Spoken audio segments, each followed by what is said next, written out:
All right, here we go. Soulja Boy, we go back 10 years now. That way. You know, we've done a few little things here and there, but this is our first actual sit-down interview, man. That way.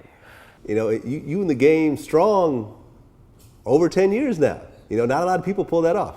Yeah, man, 10 years in this shit, man, you know what I'm saying? Congrats. Congrats. So let's start in the beginning. Now, you were born in Chicago. Yup. You moved to Atlanta when you were like 6. Yup. But you kind of grew up in Mississippi. Yup. So how did you get into music in Mississippi? Because there ain't really a music scene out there. So this how it went on, bam. I got down, born in Chicago, bam, Cook County, bam. Went to Atlanta, I'm from Atlanta. I'm from West Side, Zone 1, Simpson Road, you know what I'm saying? That's where I grew up at. Mm-hmm. Bam. I stayed in Atlanta my whole life, doing my thing in the streets. I started rapping when I was in Atlanta. Okay. From going to like... So at what age? Like 14. 14, okay. I started rapping when I was 14. And goddamn, I founded my record label when I was 14. What was the name of it? SODMG. Oh, same name. Yup, so goddamn,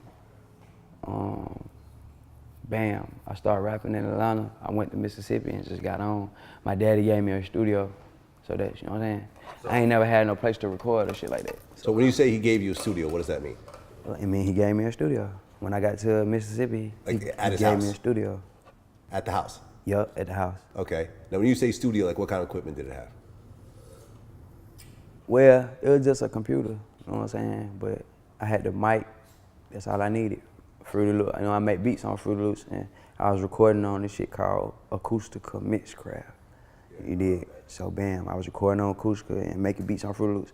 All I needed was a microphone. I bought a microphone from Walmart for like $20. And then I just started recording, started rapping. I got famous. Okay, so you started recording at your house with a $20 mic and Fruity Loops. Like it was MySpace around back then or not yet? When I first started doing music, how it popped off was we had this shit called Soundclick. Soundclick, right. So that was before MySpace, before everything. We had Soundclick, then my music started going up the charts on Soundclick. You know what I'm saying? I was getting 20,000 downloads a day. I was charging 99 cents for the record. They were taking half of the money, so I was making 10,000 a day. Oh, so you started selling music off Soundclick straight off? I started selling music off Soundclick. And I started charting on the charts. My first song went like number 27. Next one went like number 10. Next one went like number 1 over the whole charts. So I was 20,000 downloads a day, $10,000 a day, splitting the money with the Soundclick. Bam, MySpace came. It's over with. Okay, so what happened when MySpace came around? I just blew up. On my Soundclick page, I already was number 1 on the charts, so I put myspace.com/SouljaBoy. I would no longer be using Soundclick no more. Why did you switch from Soundclick if you were making so much money? MySpace was just hard. It was dope. It was better. It was way better. You could put your pictures on there. You could upload videos. You could chat with the fans. They could add you top 8. It was just new. Bam, went to MySpace. I had like 1 million plays in the day. Okay. Now this is before Crank That? Just before Crank That. Okay, so what were the first few songs that were really charting? Shootout, you know what I'm saying? Doodoo Head, Yeah, bitch, yeah. You know what I'm saying? Shit like that. This all documented. If y'all watching this interview, if y'all want to check it out, go to soundclick.com/SouljaBoy or put /SouljaBoy5, and it's gonna show you all. It's set in stone. I ain't even gotta explain it. Y'all can just go look it up. And okay. Show you all the songs. From my first tone to my last song. Okay, so you're coming out with these songs. They're charting. Yep. You're starting to build a buzz on the internet when, you know, now that's real common, but back then there was no such thing. You know what I mean? Like musicians weren't building a buzz off the internet. You were like the only one doing that. So you didn't really even have anyone to look up to. Mm-mm. You had to just kind of make it up as you went along. Yep. But what did you learn early on in those days? I learned that it was a real career, it was real money, it was real like fans. You know what I'm saying? I was in the hood trapping and shit. You know what I'm saying? Selling dope, selling weed. You know what I'm saying? Doing all type of shit. Then bam, I did my first show. They gave me like $1,500. I quit. And I just kept doing it. My next show was 7,000. And this is before Crank That. I had Crank That then. Okay, so you dropped Crank That. Yup, but I was just in the streets. I didn't want to sign yet.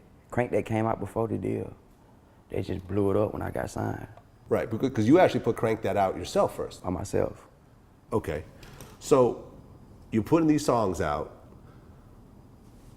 you're getting a buzz, you're getting a bunch of views, you're starting to get shows. What happened when you released Crank That by yourself? Let me show for everybody that's watching the interview too, they probably gonna be like, damn, so he just put the songs out, they got popping, like how he do it, he ain't put no money in it. So let me tell y'all this story first before we get to that. This how I got popping. They had an app called LimeWire. And Right. it's basically illegally downloading shit. Yeah, it was Napster and LimeWire was kind of neck and neck at that point. Yeah, so bam, I made a LimeWire account. I would download all the songs. I would look at the Billboard charts, top 20. I download those 20 songs. I upload them to LimeWire, and I upload Crank That to LimeWire, and I title it 50 Cent in the Club, Britney Spears, Wooty Wooty Woo, Eminem, do-da-da-da-da, whoever the fuck was popping at that time. Then they'll go there, download that song for free. Like, I'm finna get 50 Cent at the club. They'll hit download, they hit play, it'll go, you don't. So they're like, what the fuck is this about? You know what I'm saying? About probably like a minute in, they're like, damn, this shit hard. And they, who the fuck is Soulja Boy? And I just, I kept going.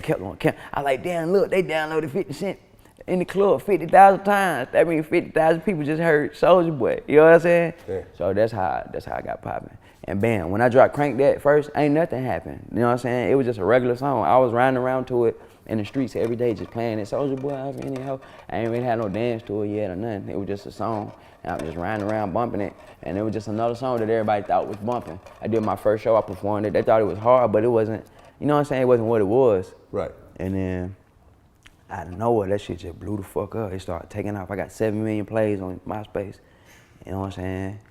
And then I just started going crazy, doing shows, 10,000 a show. You know what I'm saying? That shit just took the fuck off. Well, I remember before you even got signed, I was hearing about this song, and you know, I was still DJing back then. This is kind of like right before VladTV, and I remember all these DJs was talking about how they wanted to copy the song, but like it wasn't exactly like a high quality, you know what I'm saying, like super studio mixed version. Like I recorded it in my house. Right, exactly. The version you put out was still fucked rough. Up. Yep. You know, so they wanted to play it, but they couldn't really get a high quality version. Yeah. And it's sort of like it kind of created a demand amongst the DJs. Okay, I ain't know that. That's dope. Yeah, yeah. That's dope. I remember I heard the story from a bunch of people like that. So you putting this stuff out by yourself, and you actually dropped an album. Yeah. Was Stacks on Deck or album before the album? Yeah, Unsigned and Still Major? Yeah, Unsigned and Still Major. The album before the album. Yeah, Unsigned and Still Major. I'm on the cover with the black and yellow on, Bay Nate, straight out the truck. Everything going crazy. Okay. Everything going crazy. I dropped the CD, bam, my OG. Shout out Miami Mike, Palm Tree Entertainment. He pressed up like 50,000, 100,000 CDs, and we hit the road.